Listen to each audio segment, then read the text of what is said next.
Question given है, नीचे दिए गए विकल्पों से संबंधित शब्द अक्षर संख्या को चुनिए। देखो हमें जो है दो तरीके से माइंड हिट होना चाहिए। क्या है हमारे पास, यहाँ पे 25 है, यहाँ पे 625 है। 25 और 625 को हम सभी जानते हैं कि 25 को हम स्क्वायर की फॉर्म में इस तरह से लिख सकते हैं। 625 को भी हम जो है स्क्वायर मतलब इस तरह के जो है फॉर्म में हम लिख सकते हैं, मतलब इसको हम 5 की 4 लिख सकते हैं, ठीक है, 5 की 4। लेकिन क्या 35 को स्क्वायर की फॉर्म में लिखा जा सकता है? नहीं लिखा जा सकता। 35 को हम नहीं लिख सकते।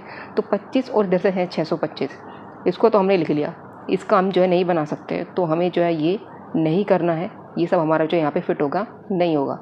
अब देख लेते हैं करना क्या है। यहाँ पे देखो 25 है, 25 को इधर भी हमारे पास क्या है 25 है, तो 25 है और इधर भी 25 है। यहाँ पे जो उसने संख्या जोड़ी है वो 6 है, 6 जोड़ दी है। देख लेते हैं हम नेक्स्ट में भी हम ऐसा कर सकते हैं। यहाँ पे संख्या जोड़ी है 6, यहाँ पे क्या है 35 है।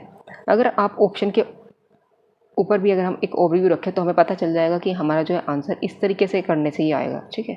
और यहाँ पे देखो 35 है, तो यहाँ पे भी हम जो है 35 ही रखेंगे। संख्या लगाएंगे हम क्या, 6 लगाएंगे। तो क्या आपको ऐसा ऑप्शन में कहीं मिल गया है? हाँ जी, ऑप्शन डी हमारे यहाँ पे जो है 635 दिखाई दे रहा है इसके अनुसार, जैसे कि पहला यहाँ पे है। तो 635 हमारा क्या है, राइट आंसर है। उम्मीद करें आपको जो ये भी क्लियर हुआ होगा।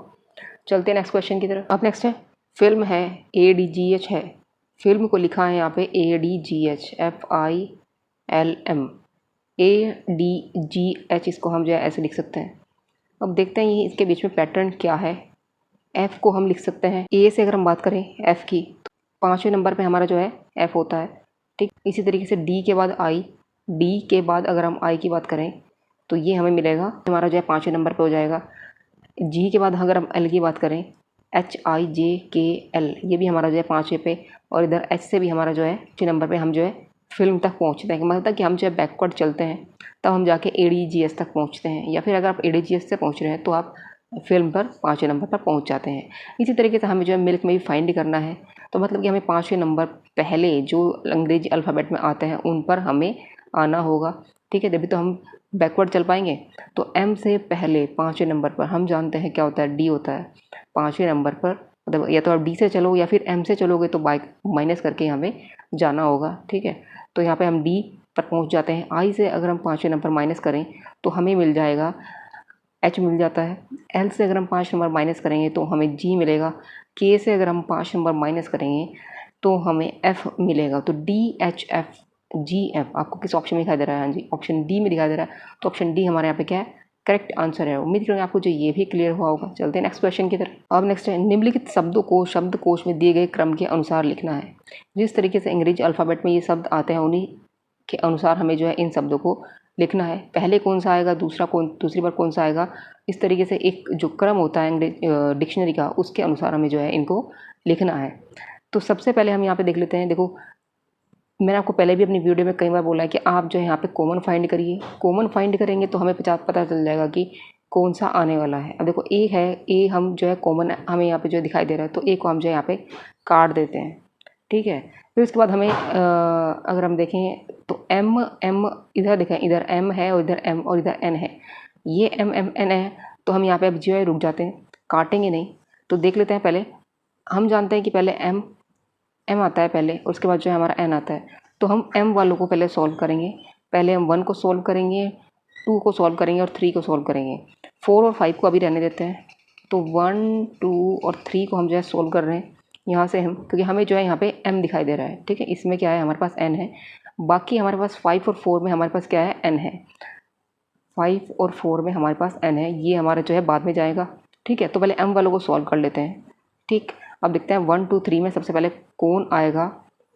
अभी हमें फोकस रखना है 1, 2 और 3 के ऊपर। अब जब हम एम बी हमें दिखाई दे रहा है तो हम जो है एम काट दिया। उसके बाद हमें जो है बी भी दिखाई दे रहा है कॉमन यहाँ भी, और ये भी हम जो है काट देते हैं।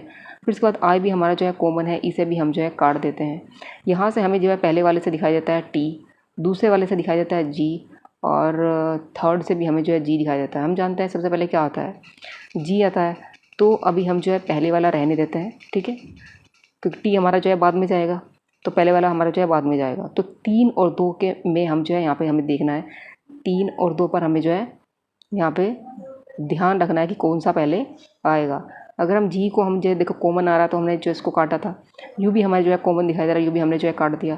फिर इसके बाद यहाँ पे देखो हमें आई दिखा दे रहा है और उधर यू, आई और यू जानते हैं पहले आई आता है, ठीक है। आई आता है तो उसका मतलब थर्ड नंबर जो है हमारा सबसे पहले आएगा, फिर हमारा 2 नंबर हमारा जो है आएगा, फिर ओ आ जाएगा, ठीक है। तो 3 2 और हमारा पहला नंबर जो हमारा बच गया था वो हमारा आ चुका है, ठीक है, क्योंकि हम जो है 1 2 3 पे ही थे, ठीक है। तो ये हमारा जो है पैटर्न निकल गया है 3 2 1। अब बात रह जाती है 5 और 4 की। चाहे तो आप ऑप्शन के थ्रू भी करें तो आपको जो है पता चल गया होगा ऑप्शन सी हमारे यहाँ पे क्या है करेक्ट आंसर है, लेकिन अगर आप चाहते हैं पूरा करना तो वो आपकी चॉइस है।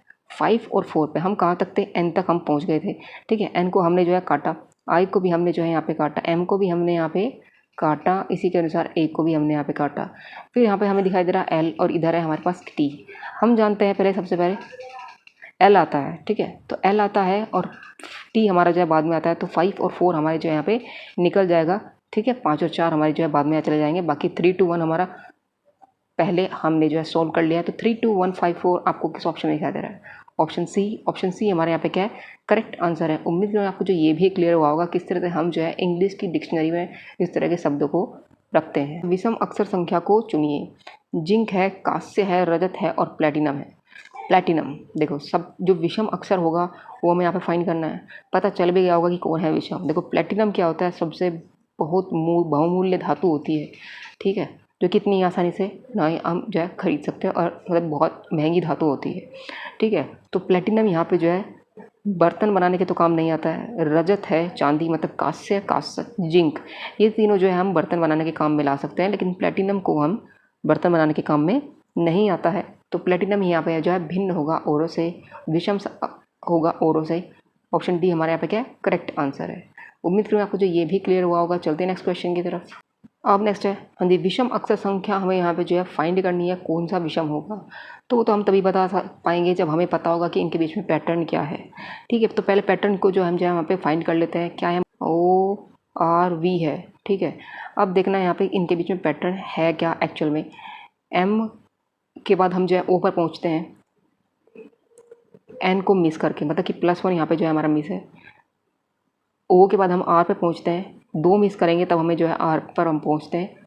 ओ पी क्यू, फिर हम आर पे पहुँचते हैं। इसी तरीके से आर से वी पर हम जो है 3 मिस करना पड़ेगा, s t u v, v पर हम जब तब पहुँचते हैं, मतलब 1 2 3 यहाँ पे जो है मिसिंग है।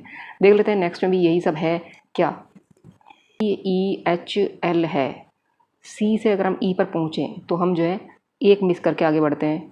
ई से एच पर 2 मिस करके एफ जी एच पर पहुँचते हैं। थर्ड में हम जो है 3 मिस करेंगे, एच आई जे के, फिर एल पर पहुँचते हैं। इसी तरह से अगर हम सेंट में देखें कि ये सेंट में भी फॉलो होता है या नहीं।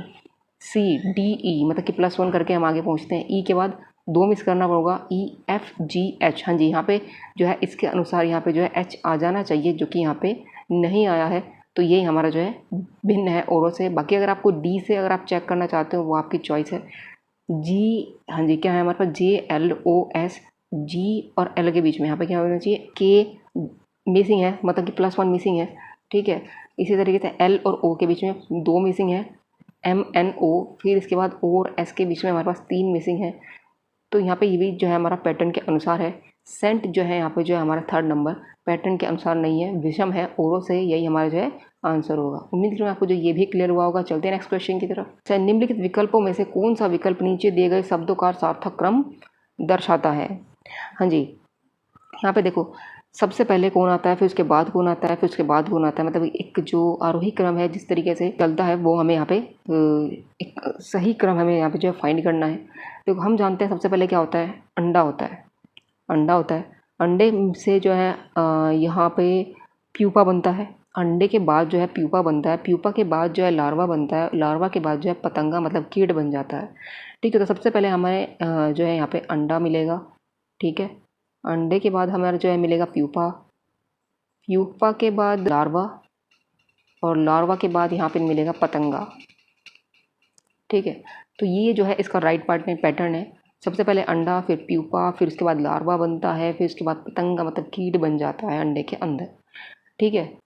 4 1 2 3 4 1 2 3 आपको किस ऑप्शन में दिखाई दे रहा है? यहाँ पे 4 1 2 3 ऑप्शन बी में दिखाई दे रहा है। ऑप्शन बी हमारे पे क्या है? करेक्ट आंसर है। चलते हैं नेक्स्ट क्वेश्चन की तरफ। नीचे दिए गए विकल्पों से कौन सा विकल्प क्षेत्र के आरोही क्रम में निम्नलिखित महाद्वीपों का सार्थक क्रम दर्शाता है?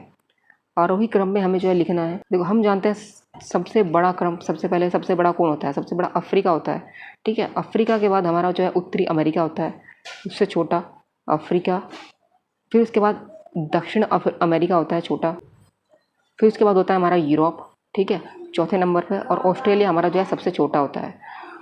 तो उत्तरी अमेरिका, हाँ जी, हमें कौन सा मिल गया? सबसे पहले हम लिखेंगे अफ्रीका। अफ्रीका कौन सा नंबर पर है? दूसरे नंबर पर। फिर है उत्तरी अमेरिका जो उससे छोटा होता है, ये पाँचवें पर। फिर पाँचवा नंबर, फिर दक्षिण अमेरिका, उससे छोटा होता है 1। फिर इसके बाद हमारा होता है यूरोप, फिर है ऑस्ट्रेलिया जो कि सबसे छोटा होगा। तो 2 5 1 3 4 आपको बी में दिखाई दे रहा है, तो ऑप्शन बी हमारे यहाँ पे क्या है? करेक्ट आंसर है। उम्मीद करूँगा आपको जो ये भी क्लियर हुआ होगा। चलते हैं नेक्स्ट क्वेश्चन की तरफ। अब नेक्स्ट है निम्नलिखित में लुप्त पद हमें यहाँ पे ज्ञात करना है कि यहाँ पे क्या आने वाला है, ठीक है। देखो कई बार क्या होता है ना, श्रेणी जो है लॉजिकल होती है, मतलब जैसा हम सोचते हैं ऐसा तो नहीं होता। देखो यहाँ पे क्या है? 2 है, और फिर उसके बाद 29 आ चुका है, और यहाँ पे है 38, और यहाँ पे 47 आ चुका है। आपको देखने से एक चीज़ पता चल रही होगी कि क्या चीज़ हमें यहाँ पे पैटर्न में यहाँ पे जो है हमें बन रही है। देखो 2 है, 2 से जो है हम यहाँ 3 पर पहुँचते हैं, ठीक है। 3 से हम 4 पर पहुँचते हैं। अगला नंबर तो हमें पता चल गया है कि वो जो है 5 वाला होगा, ठीक है। अगला नंबर में हमारी जो पहली डिजिट होगी वो 5 होगी। अब अगर हम दूसरे से बात करें, यहाँ पे हमारे पास क्या है? 9 है, ठीक है, 8 है, तो 8 के बाद 7 है, तो अगली बार क्या हो जाना चाहिए? अगली बार होना चाहिए यहाँ पे 6। तो 56 हमारा जो है यहाँ पे आंसर हो जाना चाहिए। 56 हमारा क्या है?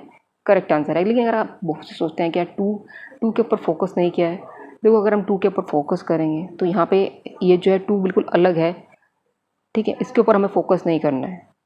हम अगर इसके अनुसार चलें और आंसर का ऊपर, क्वेश्चन के आंसर के ऊपर एक ओवरव्यू रखें, तो हमें पता चल जाएगा कि हमें यहाँ पे जो है क्या मिलने वाला है।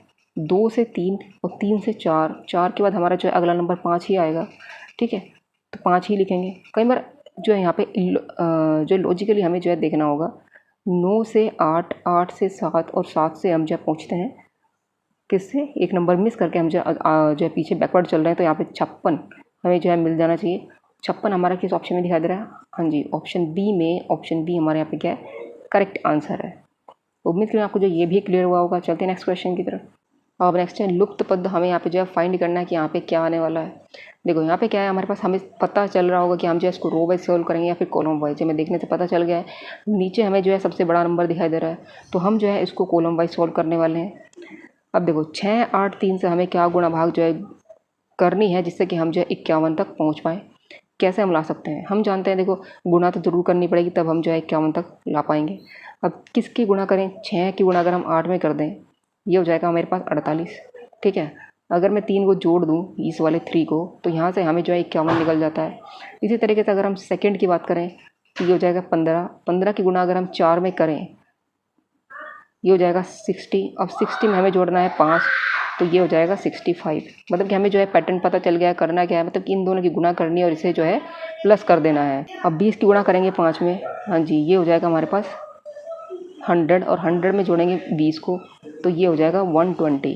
तो 120 आपको किस ऑप्शन में दिखाई दे रहा है? ऑप्शन सी में। ऑप्शन सी हमारे यहाँ पे क्या है? करेक्ट आंसर है। उम्मीद करूँ आपको जो ये भी क्लियर हुआ होगा। चलते हैं नेक्स्ट क्वेश्चन की तरफ। अब नेक्स्ट है मैट्रिक्स गिवन है, लुप्त अंक हमें यहाँ पे जो है फाइंड करना है। क्या है? 16 है, 36 है और 10 है। 25 64 13 9 81। क्या कर सकते हैं इस तरह के मैट्रिक्स में हम? देखो सबसे पहले तो हमारी प्रायोरिटी यही होती है, अगर हमारे पास कोई नंबर दिया हुआ हो स्क्वायर क्यूब या इसकी फॉर्म में, तो हम जो है उसको लिख लेते हैं। देखो यहाँ पे क्या है? 36 है, ठीक है।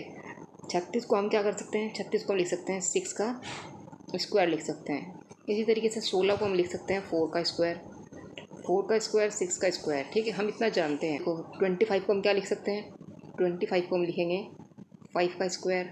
64 को हम लिख सकते हैं 8 का स्क्वायर। इसी तरीके से हम 9 को हम जानते हैं 3 का स्क्वायर, और 81 को हम जानते हैं 9 का स्क्वायर। इतना हम सब जानते हैं। अब हमें क्या करना है? हमें जो नीचे वैल्यू गिवन है, देखो 10 है, हमें ये बनानी है, ठीक है। जब कैसे बना सकते हैं हम? 4 और 6 से हम कैसे 10 बना सकते हैं? आप इस वाले 4 को और इस वाले 6 को हम जो है ऐड कर देंगे। 4 और 6 कितना हो जाएगा यहाँ पे 10 हो जाएगा। इसी तरीके से हम 13 को हमें बनाना है, कैसे बना सकते हैं, 5 और 8 को हम ऐड कर सकते हैं, ये हो जाएगा 13। यहाँ पे वैल्यू फाइंड करने के लिए हमें वही सब करना होगा जो हमने पीछे किया है। क्या करना है, 3 और 9 को ऐड करना है, ये हो जाएगा 12। तो 12 आपको किस ऑप्शन में दिखाई दे रहा है, ऑप्शन सी में। ऑप्शन सी हमारे यहाँ पे क्या है, करेक्ट आंसर है। उम्मीद करूँगी आपको जो ये भी क्लियर हुआ होगा। चलते हैं नेक्स्ट क्वेश्चन की तरफ। अब नेक्स्ट है, एक व्यक्ति है 4 किलोमीटर ठीक उत्तर में जाता है, फिर 6 किलोमीटर ठीक पूर्व में जाता है और फिर 4 किलोमीटर ठीक उत्तर में जाता है। वह अपने प्रारंभिक स्थल से कितनी दूर है, ये हमें फाइंड करना है। अब हम सब जानते हैं कि जो हमारे पास दिशाएं होती है क्या होती है, यहाँ पे इधर पूर्व होता है, इधर पश्चिम होता है, ऊपर उत्तर होता है, ठीक है, नीचे क्या होता है, दक्षिण होता है, सभी को पता होता है, ठीक है। चलो 4 किलोमीटर ठीक जो है उत्तर में जाता है, उत्तर हमारे पास क्या है, ऊपर है। फिर कह रहा है 6 किलोमीटर जो है, सॉरी इसे ऐसे बना लेते हैं, 4 किलोमीटर उत्तर में जाता है, फिर 6 किलोमीटर पूर्व में जाता है, पूर्व इधर साइड है, फिर 4 किलोमीटर ठीक उत्तर में जाता है, उत्तर फिर ऊपर है, ठीक है। और कह रहा है कि वह अपने प्रारंभिक स्थल से कितनी दूरी पर है। प्रारंभिक स्थल यहाँ से यहाँ की जो दूरी है ये हमें फाइंड करनी है। अब यहाँ से देखो हम ये वाली दूरी कैसे निकाल सकते हैं, पाइथागोरस प्रमेय से निकाल सकते हैं। अब इतनी वाली जो है हमें पता ही है, जैसे कि ये बिल्कुल सेम है, ये हो जाएगी 6, ये यहाँ से यहाँ तक कि हम जानते हैं 4 है, जैसे कि इधर है, ठीक है। तो 4 और 4 मतलब यहाँ से हमें पता चल गया ये कितना है, 8 हो चुका है, ये 8 और ये नीचे 6, ये वाली दूरी हम जो है बता सकते हैं आराम से क्या होगी। अगर उस पर भी लगाएंगे यहाँ पे निकाल सकते हैं इसको ईजिली। ये हो जाएगा 8 का स्क्वायर प्लस 6 का स्क्वायर और पूरे का अंडर रूट, 8 का स्क्वायर 64 प्लस 36, ये हो जाएगा 100 इज इक्वल टू 10 किलोमीटर। हाँ जी 10 किलोमीटर, ऑप्शन डी हमारे यहाँ पे क्या है, करेक्ट आंसर है। उम्मीद करूँगी आपको जो ये भी क्लियर हुआ होगा। चलते हैं नेक्स्ट क्वेश्चन की तरफ। अब नेक्स्ट है, निम्नलिखित शब्दों से वह विकल्प चुनिए जो दिए गए शब्द का प्रयोग करके नहीं बनाया जा सकता। हाँ जी हमारे पास क्या है, करेजियस दिया हुआ है, हमारे पास क्या है, करेजियस दिया हुआ है। अब देख लेते हैं वन बाय वन हम इसको चेक करके। देखो क्या है हमारे पास, सिक्योर, सिक्योर को हम देख सकते हैं यहाँ पे एस है, हमारे पास ई है, सी भी है, यू आर ई। हाँ जी इसमें देखो सिक्योर में हमारे पास 2 ई दिखाई दे रहे हैं यहाँ पे, लेकिन यहाँ पे सिर्फ हमारे पास क्या है, एक है ई, बाकी और ई हमें यहाँ पे जो दिखाई नहीं दे रहा। तो ऑप्शन ए हमारे यहाँ पे क्या है, करेक्ट आंसर होगा, जो कि करेजियस से नहीं बनाया जा सकता। बाकी अगर आपको और चेक करना है तो आपकी चॉइस आप चेक कर सकते हो, आर्ग्यू, हाँ जी ARG UE, मतलब हम जो है हर एक को यू के लिए हम इसी को यू यहाँ से निकाल सकते हैं, और SE हम यहाँ से, ग्रेस भी हम जो है इसी तरीके से हम फाइंड कर सकते हैं, लेकिन जो सिक्योर है वो हम यहाँ से नहीं निकाल सकते। तो ऑप्शन ए हमारे पे क्या है, करेक्ट आंसर। उम्मीद करूँगा आपको जो ये भी क्लियर हुआ होगा। चलते हैं नेक्स्ट क्वेश्चन की तरफ। अब नेक्स्ट है, यदि वाटर को YCVGT के रूप में लिखा जाता है तो HKTG के रूप में क्या लिखा जाएगा, हमें ये देखना है। हाँ जी क्या है हमारे पास, वाटर है WATER, हम जो है इसकी कोडिंग देख लेते हैं किसके बीच में किस तरह से इसको जो है कोड करके इस W के बाद हम जानते हैं Y आता है, XY मतलब ये 1 मिस करके मतलब दूसरे नंबर पे हमें जो है Y मिल जाता है। तो दूसरे नंबर पे हमें इसी तरीके से A के बाद C मिलता है, T के बाद UV मतलब दूसरे नंबर पे मिलता है, EFG, हाँ जी RST, तो सब जो है हमें दूसरे नंबर पे मिलते हैं, आगे बढ़ना है, ठीक है। तो इसी तरीके से हमें HKTG के लिए भी हमें करना होगा। अब देखो क्यों वो क्या कह रहा है, तो इतने के रूप में क्या लिखा जाएगा। हाँ जी इतने के रूप मतलब ये वाला जो है हमारे पास कोड करके आ जाना चाहिए, और क्या लिखा जाना चाहिए वो ऊपर होगा। तो देख लेते हैं, हमें देखो +2 हम जो आगे बढ़े थे, अब हम जो है बैकवर्ड चलेंगे। एच से पहले हम जानते हैं एफ आता है, ठीक है। अगर हम 2 हमें क्या करना होगा, इस बार माइनस करना होगा, पीछे चल रहे हैं हम, ठीक है। तो हम जो है एफ पर पहुँच जाते हैं, फिर इसके बाद के लिए हम जो है पहुँचते हैं, ठीक है। इसी तरीके से टी के लिए हम जो है आर पर पहुँचेंगे, और जी के लिए हम ई पर पहुँचेंगे 2 पहले। तो FIRE हमें जो है दिखाई देगा। FIR आपको किस ऑप्शन में दिखाई दे रहा है, ऑप्शन बी में। ऑप्शन बी हमारे यहाँ पे क्या है, करेक्ट आंसर है। उम्मीद करूँगा आपको जो ये भी क्लियर हुआ होगा। फ्रेंड्स आज की वीडियो को यहीं विराम देते हैं। तो फ्रेंड्स कैसा लगा ये वीडियो, अगर वीडियो अच्छा लगा हो तो लाइक कमेंट शेयर जरूर कीजिए, चैनल को सब्सक्राइब जरूर कीजिए, जिससे कि आपको नए नोटिफिकेशन मिलता रहे। तो फ्रेंड्स आज की वीडियो में बस इतना ही, कल फिर मिलते हैं एक नई वीडियो में, तब तक के लिए जय श्री राम।